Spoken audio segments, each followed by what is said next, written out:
Lord bago pumasok sa relationship. And mamaya mas mapapag-usapan pa natin yun. And siguro as we end, pwede po ba tayong tumayo? Ayan. And let's close this in prayer. Ayan, no? Let's pray.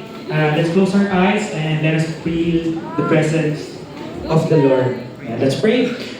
Heavenly Father, Lord God, we praise you, we magnify you, we lift your name on high, and we come to you in the mighty name of Jesus. Lord, maraming salamat sa time na mapag-usapan po namin kung ano ba talaga yung tunay na definition ng love. Na ano ba dapat yung season namin ngayon, na hindi dapat namin chase yung love, yung pagpasok sa relationship, na dapat mag-intay po kami sa right, perfect timing po ninyo. Maraming salamat po sa buhay ng dalawang couple na guest speaker po namin, kay Ate Joy, Kuya Lance, Kuya Dodi at Ate Melay. At Lord, I pray na yung mga natutunan po namin dito, yung mga narinig po namin dito, hindi lang po mag-stay sa room na ito, sa worship hall na ito, na hindi lang po mag-stay sa utak po namin. But Lord, tulungan niyo po kami na may apply din po ito sa life po namin. And I hope and I pray na naging malinaw po sa amin yung season po namin ngayon,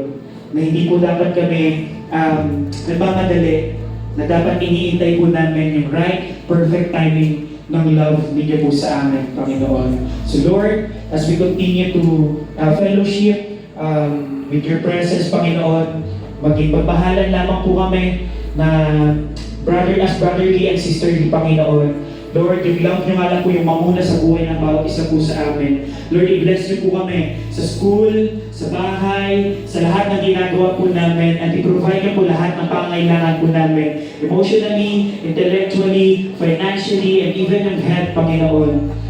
And now, to Him who is able to keep you from stumbling and to present you before His glorious presence without fault and with great joy. To the glory, God our Savior, be glory, majesty, power, and authority through Jesus Christ our Lord, before all ages, now and forevermore.